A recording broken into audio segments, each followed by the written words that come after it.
everyone. Welcome back to the Content Matters podcast. I'm really excited to have you all here today. Before we get started, I wanted to give a shout out to LavaCon, who is the media sponsor for the Content Matters podcast. LavaCon is happening this October in Charlotte, North Carolina. It brings together content strategists, documentation managers, and other content professionals to share what works and what doesn't and what's next. They have more than 70 sessions and hands-on workshops featuring speakers from companies like Salesforce, TikTok, T-Mobile, and Amazon. And you will leave with practical ideas that you can put to work right away. And yes, LavaCon is about business and it is about content strategy and all that great stuff, but they also call it the fun conference. I heard that they have therapy dogs, comfort llamas, there's networking receptions and all that great stuff like storytelling and karaoke nights. I want to go just for the comfort dogs, to be honest. But so come for the learning, leave with new ideas, new friends, and maybe a llama memory you weren't expecting. If you use the discount code CMLC26, you can save $200 off the cost of registration. So if you haven't already signed up to go to that conference this October, I definitely suggest that you do that. And I'll be honest, I have yet to go. I'd love to go, but it hasn't been in the cards for me. But I have heard so many great things about that conference. So I'm really excited that they came on as our media sponsor this season. So with that done, I want to introduce you to Andrea Ames. She is an executive coach, customer success strategist, and a longtime technical content leader who helps individuals and organizations create measurable business impact through better leadership and communication. Andrea is drawing on decades of experience in high tech. She works with professionals and leaders to strengthen strategic thinking, demonstrate value, and thrive through technological change. Her coaching helps people move beyond job roles to focus on the outcomes they create for customers, teams, and businesses. And I'm actually very excited, Andrea, to have you here today because this is a conversation that while we're talking maybe primarily to technical content writer folks, technical communicators, crosses all boundaries because it's leadership, it's executive kind of, it's moving your career in that next direction. And that's what everybody wants to do. So thank you very much for joining us. I'm excited to have you here. I'm excited to be here. And as you can see, I've got a little bit of a lag. I apologize for that, but also I've got a halo today, apparently. Yeah, that's your fan glowing there, right? That's your thinking cap. I prefer to think of it as a halo. So there you go. No, cool. So, all right, so let's get started. One of the things that you say is that your job title is a bad answer when people ask you what you do. You recommend introducing yourself as someone who helps customers be successful. So what does that mean? And how do you coach people to kind of craft and practice that kind of a value focused pitch as opposed to this is my job and this is what I do? Yeah. Well, I've never recommended that anyone else introduce themselves that way, but I always introduced myself that way. And it came from more of a survival perspective because no one ever knew what a technical writer was. And I thought, I clearly need to translate this to something that people understand, or at least get them curious. Saying I'm a technical writer and the other person doesn't know what that is kind of just shuts down a conversation. But saying I help my customers, my company's customers to be successful, that can spark a little curiosity. Now I've got a conversation going and I can talk about what I do in a different way. I think the other thing about saying I'm a technical writer really positions me in the context of what I deliver. And while technical content is really valuable and important, probably most of the people watching this podcast, listening to this podcast know that, it's often hard to define what that value is in a way that even sometimes our businesses know what it is. So if I'm talking to people out in the real world, they're not going to have a clue. They're not going to understand that at all. So I think that there's a difference between what I deliver and my outcomes. And my outcomes are where the value are, or my outcomes are where the value is. Well, I'm sure there will be an editor out there somewhere who will correct that for me later. Excuse me. But I think that thinking about what outcomes do I create in the world, work world, etc., is so much more value packed, can inspire so much more curiosity in the person that you're talking to, can help other people see their value. If I'm at a conference with a whole lot of technical writers and they're all saying, oh, I write XYZ documentation. Okay, that tells me what you do, but it doesn't tell me what the impact is of what Right. you do. And so I think it's really about figuring out what is the outcome? What is the impact? What is the value of this thing that I deliver? Not just the delivery of it. And creating a phrase, a sentence, two sentences around what that outcome is really positions you again to inspire curiosity and get a conversation going, which is always good, especially because I don't remember exactly when it was, many years ago. STC did a survey, and apparently 97% of technical writers are INTJ. If you're familiar with the Myers-Briggs Yep. Kiersey temperament survey. So we're a bunch of introverts. Anything you can do to get a conversation going is bonus points, right? Yeah. You Yeah. level up if you can get a conversation going. And so getting some curiosity where somebody says, you help your company's customers be successful? Like, what does that mean? What does that look like? What do you do? Great. Now I've got a conversation going. But I've also expressed what my value is. When my company's customers are successful, there's a lot of value in that. So I think that is really an important thing to think about. And when I'm coaching folks, I will just ask them a lot of questions. You know, what's interesting is we all intrinsically know what we do, the value of it, what the outcomes are, the impact, and so on. Sometimes we don't know how to express it. And what I found is we actually do know how to express it. We've just not expressed it before. And so when I talk to people, they tell me what they do.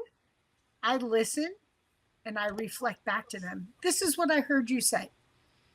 Does that sound like it resonates for you? Oh, yes. And they'll always say, I can't believe you figured out how to describe. I'm like, I didn't figure it out. You told me. Yeah. You just weren't listening in the same way that I was listening. You were talking, I was listening, I reflected back. All I did was tell you what you told me. And so it's a really it can be a really fun conversation. And it always comes out with a very values focused few words or sentences that I think what I see is my clients walk away saying, yeah, that's what I do. And there's like a whole new posture there. You can see it physically in people when they realize that they can express what they do in a way that feels like other people will understand their value. Yeah. Did you always kind of think that way and kind of approach introducing yourself that way? Or was there some kind of a light bulb moment that said, I can't keep calling myself this because this is just not working for me? I mean, yeah, when my mom said, what is that? I was like, okay, that's clearly not working. Or my, even worse, my dad, my parents were divorced. My dad was remarried. I was very close to my stepmother. She always wanted to hear about what I was doing, brag about what I was doing. She had no idea what it was, like no clue. And Right. so what's interesting is when I said, well, really what I do is help my business's customers be more successful. And she looked at me kind of funny. She really didn't understand that either. She was a technician for a veterinarian.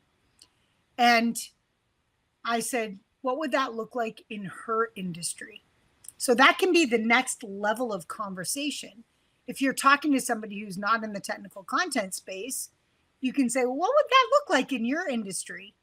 And so I said to her, that would be like if you had, you took your spare time and you said, well, there are 20 things that commonly come into this clinic, worms and normal, shots, spay, neuter, whatever.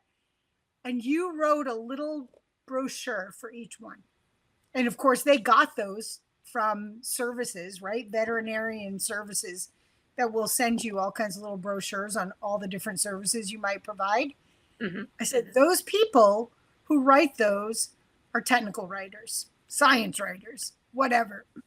And so she's like, oh, I get it. I said, and you can see you give them to people so they become better pet parents. So you're making them more successful, and it's happening through documentation. Right. So for me, it was when my parents didn't understand what I did.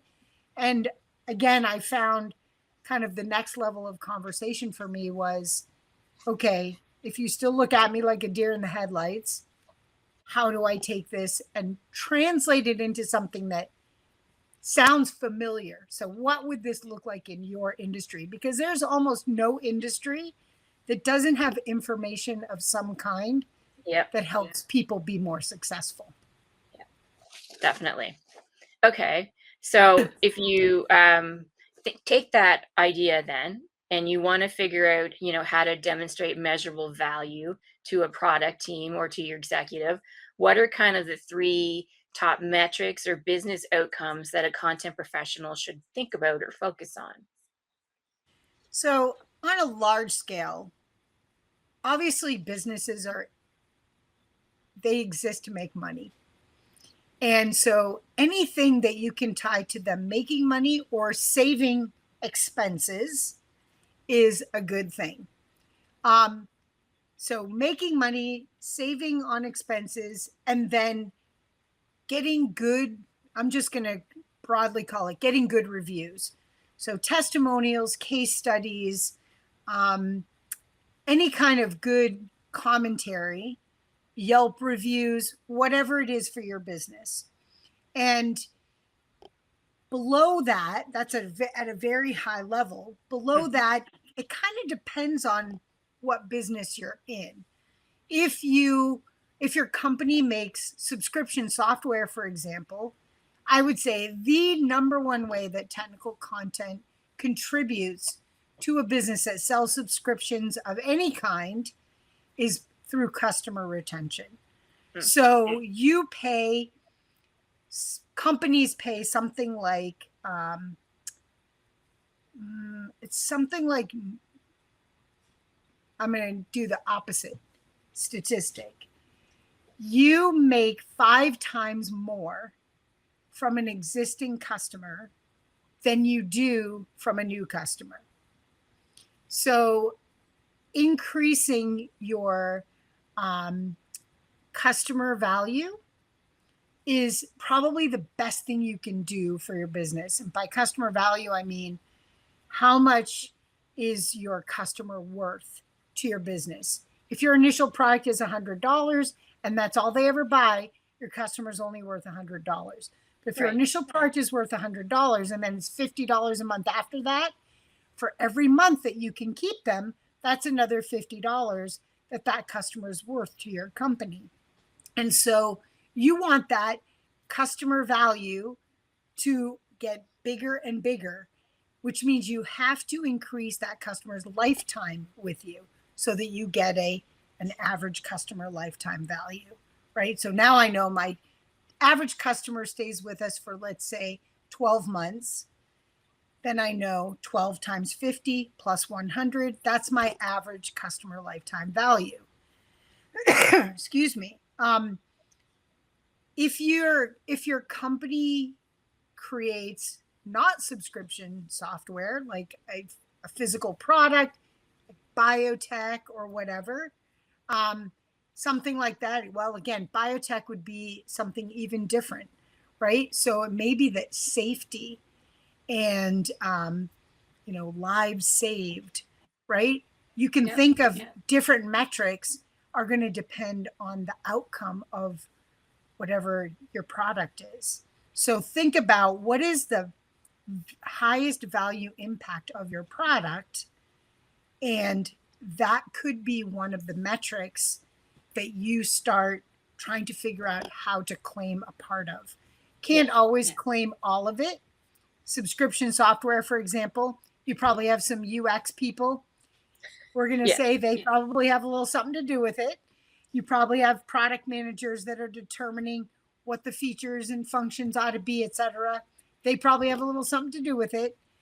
But especially if you are responsible for the words on the screen and you have a lot of integrated tutorial type information or embedded assistance, and as we used to call it in the old days, that has a very high impact on customer retention, and you can start to claim some of the value of that customer's value to the company. So I think that, again, it kind of depends a bit. For one thing, you want to be speaking the language of your business. So make sure that, my biggest advice is always, what are the metrics that your executives are following? Yeah. How do you tie yourself to those? Because those are already important to those people. And you want to be important to the people who, let's say, pay you. Mm-hmm. That's always a good thing. Let's have them keep paying you and keep giving your team resources, right? All the things that we need to be able to create great high quality content. Yeah. And if you're and you can't maybe necessarily answer this, but if you're a technical writer who's maybe a year or two into your job, how do you find those stats? How do you figure out, what is that value to the company? Yeah, that's a great question. So your first step is, do you have strategic leadership on your team?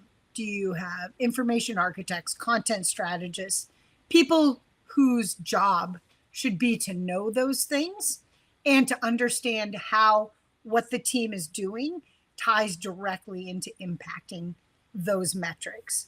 If you don't, your manager. You should probably talk to your manager anyway.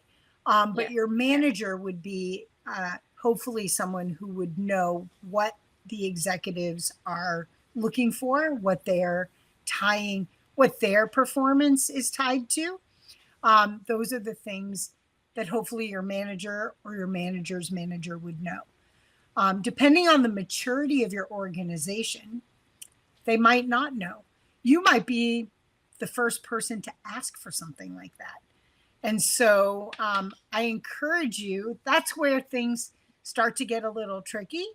You might be managing up a little bit if you're brand new, not just to your current job, but in the field overall. That might be a stretch.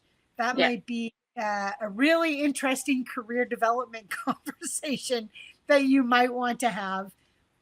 Maybe not with your manager, maybe with a mentor at work or get an outside coach. That might be a stretch. But I would say look for your leadership, look toward your leadership for that information. And generally speaking, when I coach teams, I always suggest that they have a strategic leadership position, at least one. And if you're a big team, you might have a small team of strategic leaders, of content strategists, information architects, and so on, who are specifically understanding what their executives are trying to accomplish, know what keeps them up at night, know what metrics they are being evaluated based on, what their performance is based on, and then start figuring out how to attach the team to those outcomes. And so those people are really the people that, if you can getting, chocolate, beer, whatever it takes, to getting good with those people. Build Yeah, relationships. all about the relationships, definitely. Yes. Okay. All right. So those are kind of the business. Here's the question for you. Everybody's talking AI. I had this conversation with Jack too last episode, but everybody's kind of worried, is AI going to take my job? And what I'm wondering is that really the wrong question people should be asking? What do you think about that? Well, I can answer that question. Is AI going to take your job? If you are doing highly commoditized work, probably. Yeah. That's the real answer. And so, really, I mean, I don't think it's the wrong question. I think the wrong approach is to stop after you ask that question. I think the right thing to do is say, will AI take my job? What are the conditions under which AI might take my job? And then how do I change those? How do I Right. make my job something that AI can't do? What is the human aspect of my job that AI is never going to be able to do? And, I'm trying to remember, I gave a closing keynote at an STC conference. I think it was the year I was immediate past president of STC. So that would have been like 2006 or 2007. And it got me into a lot of trouble. Wasn't really trouble. There were a lot of people who did not like my closing keynote because what I said was, you need to stop. You need to stop being commoditized. Basically, if you're still writing, type your name in the name field, type your password in the password field, and click submit. That is something that any self-respecting software can do now. That doesn't Right. even take AI, right? And that's been around for at least a decade. Um, the more commoditized you are, the cheaper you are. In other words, where maybe you used to be $100 an hour person, if you're commoditized, the only place to go is down in terms of what you are worth to your business. So now you're a $50 an hour person or a $25 an hour person, or God forbid, a minimum wage person. Yeah. That's not where any of us want to be. And so thinking more strategically about what you actually do, and again, beyond what you deliver, you are not a manual. You are not what you deliver. You are not online help. You are not what you deliver. What you deliver is value through outcomes. So by thinking about the outcome of what you do, and honestly, if you sit and think about it, talk to your your colleagues about it, your manager, if you have strategic leadership, talk to them. If you have an opportunity, talk to your executives about what they're looking for and so on. And if you come up with, wow, I don't actually drive any outcomes that my business cares about, or I don't drive any outcomes that are valuable to my customer, everything I do is really commoditized, it's time for you to start thinking about how you change what you do, Right. right? Don't just think about, well, I'm a technical writer and I'm just going to do whatever they tell me. I can't tell you how many times in my own teams and in teams that I coach, I've said, well, why did you create that? The top two answers, we should do this as a family feud. The top two answers are always development told me to or marketing told me to. Those are always the wrong answers, by the way. Just because marketing or development tells you to do something does not necessarily make it the right thing. And we need to step into a role where we are the experts in the outcomes of technical content. What does that mean? Well, whatever that means is valuable for your customers. And so we need to step into that. And again, AI can probably thought partner you through that discussion. AI could probably thought partner somebody who wasn't a technical content expert through that discussion. And so could they take your job if that's all you did? Yeah, maybe. Yeah. But then what is the piece? What are the pieces that are purely human? And what can you do that AI can't do? And again, that's going to vary from job to job. But I will say that people who are writing straight up instruction and so on, those are people who are probably going to find themselves less and less impactful over time as AI becomes more and more used in the workplace. Is Yeah. there a way, say I'm a technical writer. I've got like, I'm 5 or 6 years into it. I love technical writing. This is what I want to do. Is there a way to convince my company that they still need me without me trying to prove that I want to move up the ladder? Do you know what I mean? Like I want to Yeah. prove my worth. I know maybe I am doing more commoditized work. How do I rise above that just enough that I can still do the work I love without wanting to shift to a higher level in the company or whatever? Yeah. So you don't want to become a manager or an information Right. architect or a content strategist. You don't even maybe want to be a technical editor. You really love technical writing, and that's Yeah. what you want to do. I'm going to say it's really going to depend on your company. Um, for some companies, that might just not be viable at all. Yeah. They're going to be hell bent on replacing more people with more AI, and not Yeah. just in technical writing, but in all jobs. So it may come down to what kind of culture does your company have around AI? I've got clients whose companies are telling them you need to use AI at least 20 times every day. And they are being like, they have to count it. And Really? most of these, yeah, most of these folks have Microsoft and the Microsoft environment.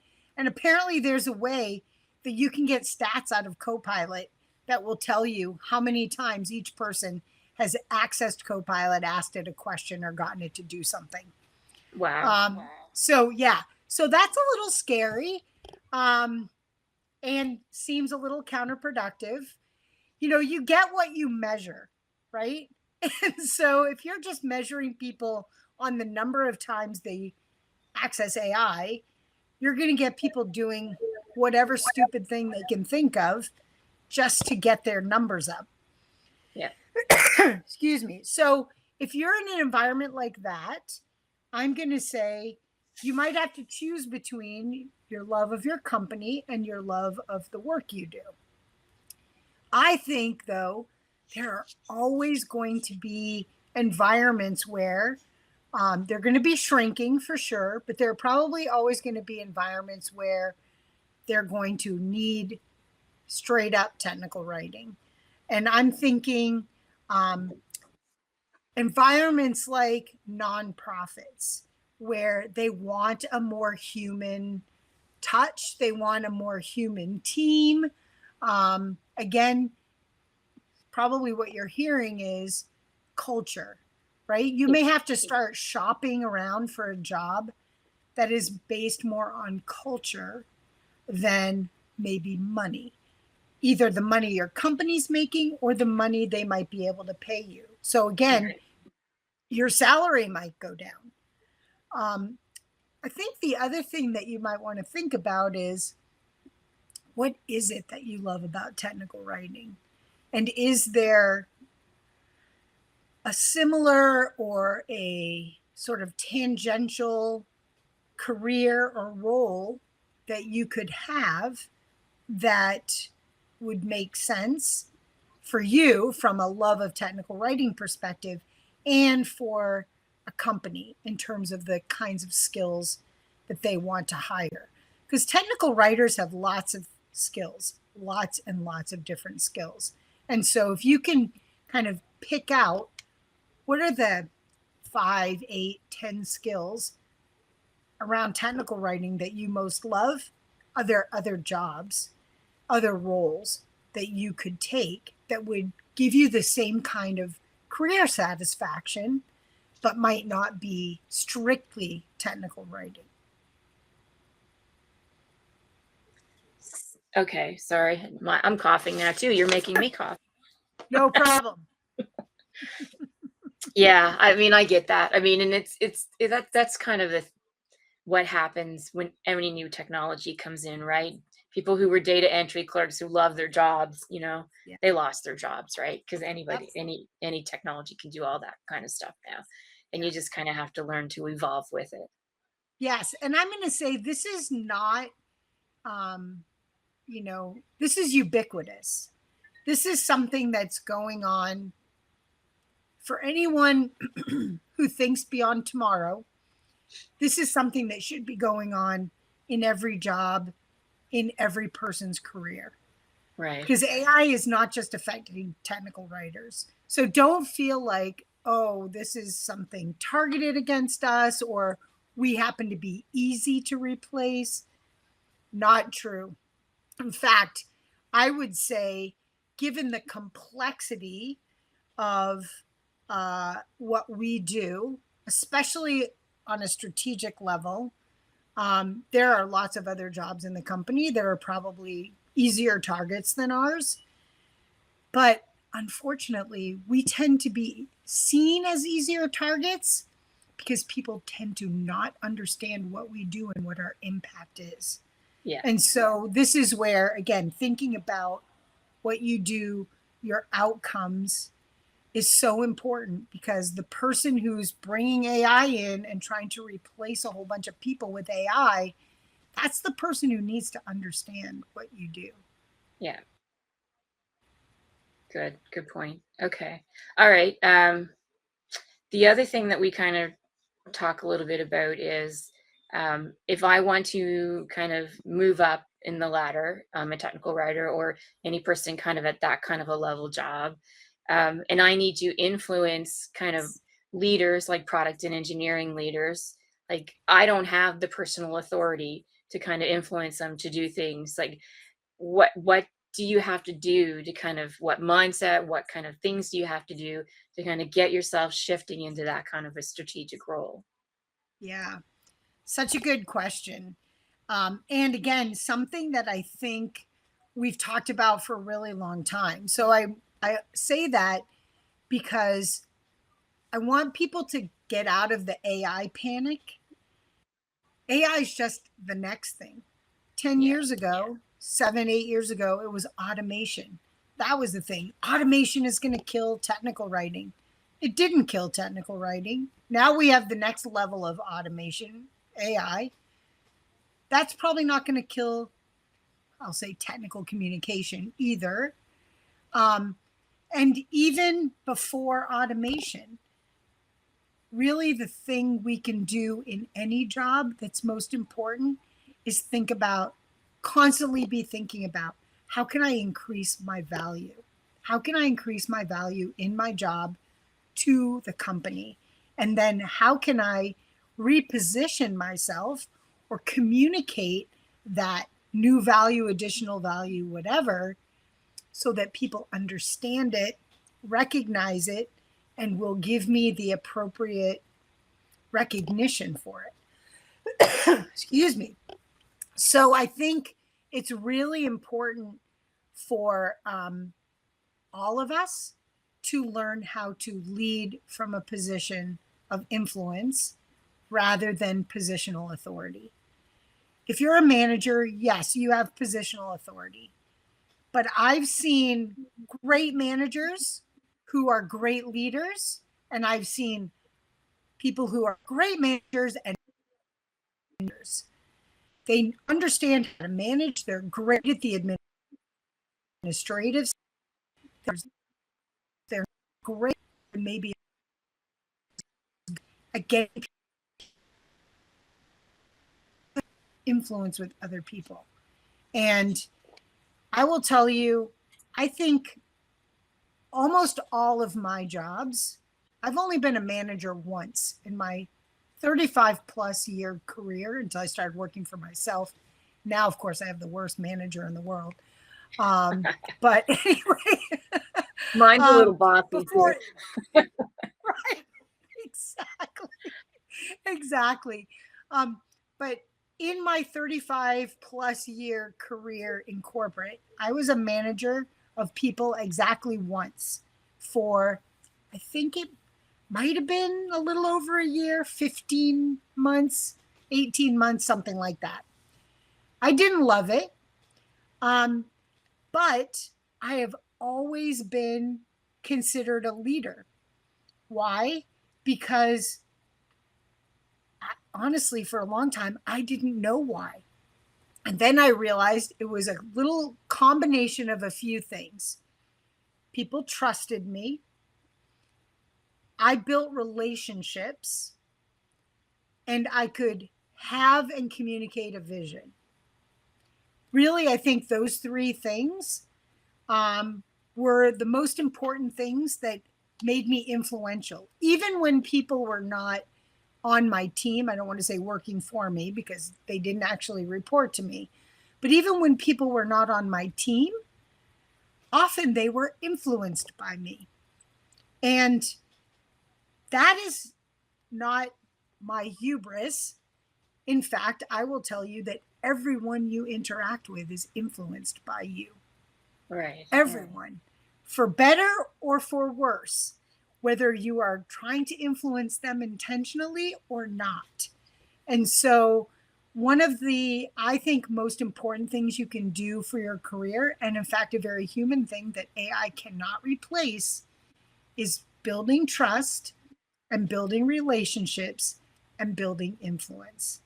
Those are things, as you build that influence, you start to be able to get more things done because you're getting things done through other people.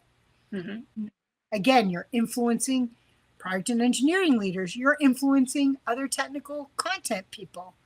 You're influencing executives. You're influencing managers. You're influencing whoever you need to influence to get whatever you need done.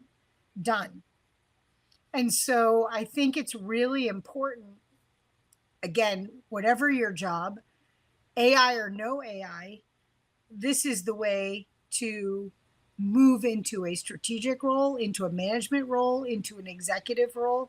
If you're looking to, hey, using the term climb the ladder, makes it sound very mercenary.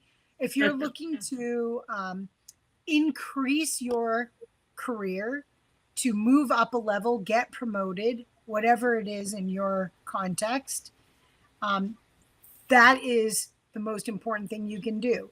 So now, how do you do it on a day-to-day level? Build relationships. What are the things that build relationships?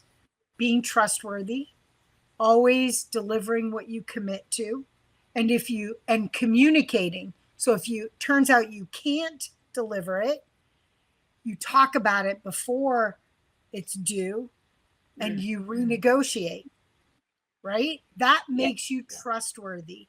And then helping other people. How do you help product and engineering leaders? What are things you can do for them? What are things that they need or that they are being evaluated on that you can contribute to?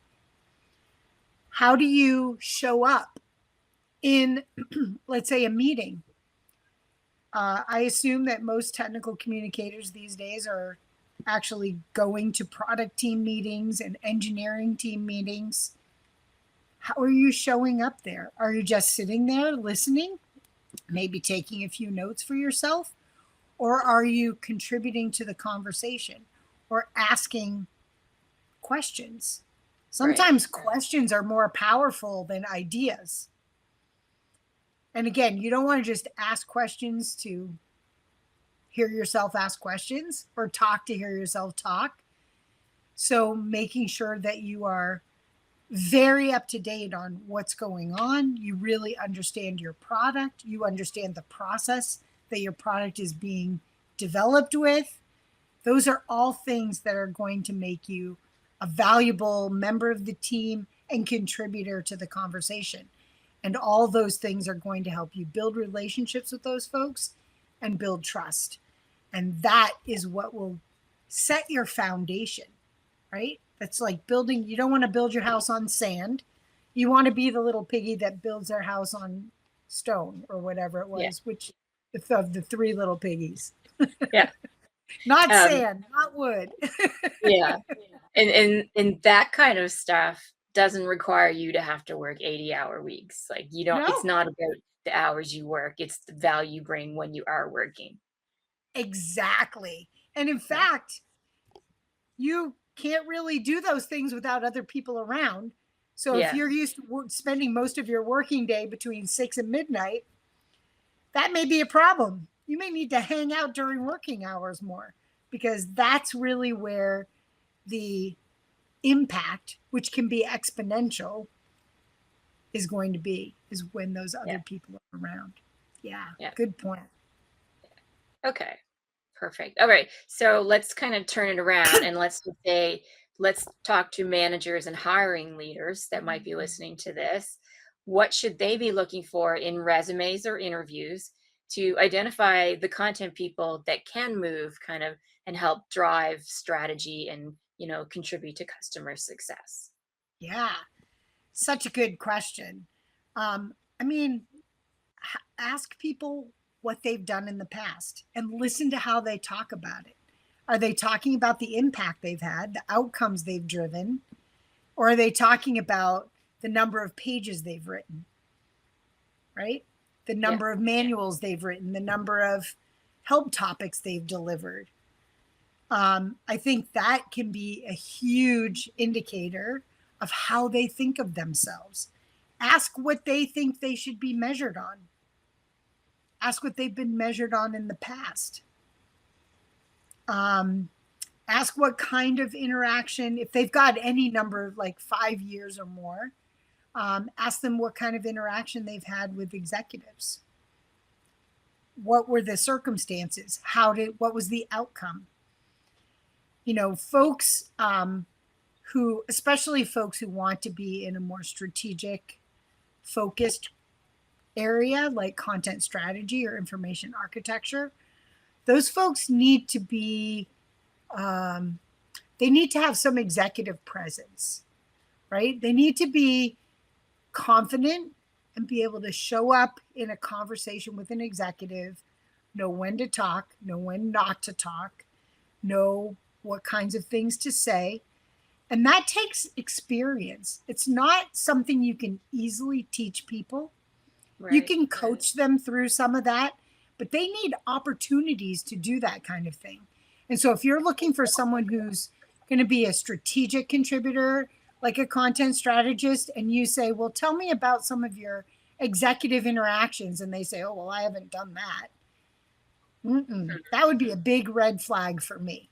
If you say you're experienced at a strategic job or at a strategic level, and you've not interacted with folks beyond your management level or your manager's manager, no one like your second line manager's peers or executives above them, then that's probably might be a problem.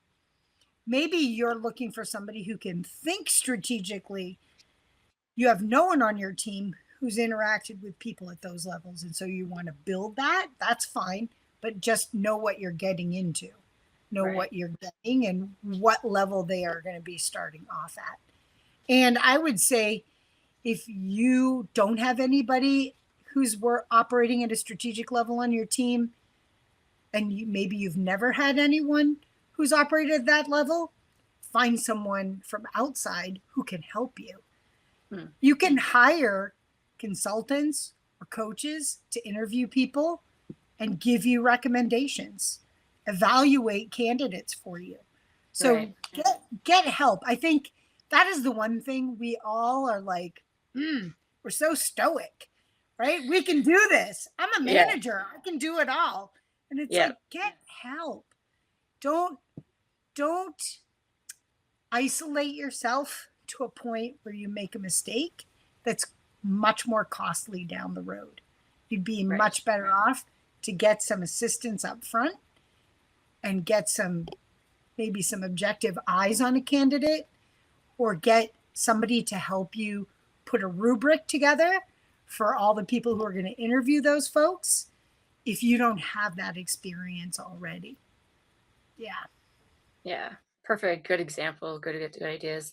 What made you decide to get into coaching and like what you left your corporate job and you became like a strategic, executive and team coach? Like what made you decide to do that? I started off consulting, and I worked with a number of teams and realized, and even now in looking back at my career, I realized this was the case often. Realized that as a consultant, I'm being hired because I know what to do, right? And I'm being paid for my expertise and to tell people what to do, basically. Right. And I realized that you can tell people what to do all day long, but if they don't have the confidence, if they don't have the mindset, if the team doesn't have the right culture, whatever, there are a lot of things that keep teams from being able to be effective and move forward. And so I found myself telling teams what to do and then watching them not do it. I was like, I am very curious about this. What is happening? They are paying me a lot of money to tell them to do XYZ, and they're not doing it. That's fascinating. What is getting in the way? And so what I've discovered is that it was often a culture thing, or some kind of dysfunction on the team, or it was somebody's mindset, lack of confidence, whatever it was. And I ended up basically doing a lot of coaching to get people to a point where they were actually ready to take action. And so I really enjoyed that part. It's not very rewarding to say, hey, here's what you should do, and then watch it not happen. That isn't Yeah. super fun for me. It was a lot more fun to see when stuff was happening. And so I thought, well, this is really what makes a difference between whether things get done or they don't get done. This is the Right. difference between whether people feel productive and happy and satisfied in their jobs or they don't. This is the difference between people feeling successful and confident or not. And I was like, yeah, this is way more fun and satisfying for me. And so, yeah, so I decided to get certified, and yeah, that's kind of the story. Well, I can tell that you probably are a really great coach. So Well, thank you're you for that. all right. So we're kind of wrapping up, and I have one more question for you. Back to the people who are looking to kind of move up, climb the ladder. We'll say that. If someone had just 1 hour a week to future proof their career, what do you suggest they spend it on?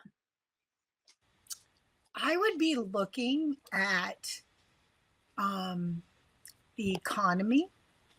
I would be looking at everything outside of your day job. What is the environment that your company is existing in? What is the economic situation? What is the political situation? I think about books like, now I'm trying to remember what it's called. Back at the beginning of globalization, another thing where people are like, oh my gosh, it's not going to be technology that takes my job. It's going to be someone from outside the country, whatever country you're in, that's going to take my job, right? So, what is happening in the world that might make you not as valuable, obsolete, or make your job role not valuable or obsolete? And always be thinking about how you are positioning yourself in the context of what you're doing. So, always looking at outcomes and then thinking about what's tomorrow's outcome. It may be in a completely different climate than the one you're in. It may be in a climate of high tariffs. It may be in a climate of war. Like, we know these things are going on. And again, regardless of how you feel about them politically, whether you agree with them or not, they are in fact happening. And they are impacting economies around the world. They're not just impacting whatever country you live in. And so, what is happening out there is impacting you, eventually will impact you. So, get out ahead of that and be thinking about, in this environment, I'm doing okay. I'm well positioned. But what happens if any of these other things change? And I would say that's sort of what I would think of as sort of a global systems approach, right? It's not just systems thinking within your own job and inside your company culture, but it's systems thinking about the world. How is the world impacting what is happening for you? And again, it may be a slow move. It's, it's probably the world things. We hope some of these world things are not going to impact you like in the next 24 hours. Right. But the further ahead you can figure them out, the sooner you can be repositioning yourself or upskilling in a new place, in a new way, and thinking about your job in a new context, maybe even starting to talk about your job in a new context. I remember when I joined IBM, my last corporate job, I was hired as an information architect. That was great. Then I realized most of what I was focusing on was embedded assistance. I was really doing experience architecture. Even though I wasn't a UX person, I was thinking about the whole experience and how the words and the interaction interacted. A little redundant there, editor again. I was thinking about all these things. And so I started calling myself content experience architect. And then I realized, I'm doing strategy. Well, then I was a content experience strategist. So I just slowly repositioned myself over time and socialized these ideas with colleagues, managers, etc., in a subtle way, and started changing my own title basically, and thinking about, where do I want to be? If I 15 years later was still calling myself an information architect, I would never have gotten my last promotion. Right. So I think that even within your sphere, thinking this way is important. But I would say in our current time, I think thinking about how the world looks as a system and where your company fits into that, where your products fit into that, having your ear to the ground in terms of how people are feeling about their lives, especially around your products, the products and services that they're actually using in your space.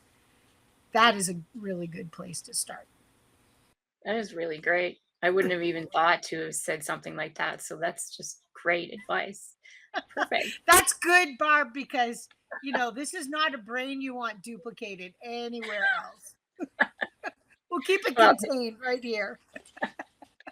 thank you, Andrea. This has been a really, really, really good, fascinating conversation. I do appreciate your coming today and kind of talking to us and sharing all these great insights. It was great. Well, I had so much fun, Barb. Thanks so much for inviting me. Yeah. And thanks to the Content Matters podcast is sponsored by Discover CX by Ingenix. So I need to give that good shout out to our sponsor. Ingenix helps companies make content easier to create, manage, and deliver so customers can find the answers they need. Discover CX is built for teams that need to deliver customer portals, help docs, and success sites. Technology you can write once and reuse everywhere. Pull content together from different sources, publish to any channel. They have built-in XML authoring, AI, customer portal, and headless delivery. And that's everything you need to keep content clear, consistent, and easy to find. It is the modern way to deliver customer experience. you can check out more about Discover CX at discovercx.com, and about our sponsor Ingenix at ingenix.com. And when you're on LinkedIn, check out the company pages, and sign up for the newsletter so you find out what the upcoming podcasts are. Plus, we share other really great content that I'm really proud to kind of work on with the company. So yeah, so thanks to the sponsor. Thanks for letting me do this and talking to great people like Andrea. So everyone, that's it for today. Have a great day.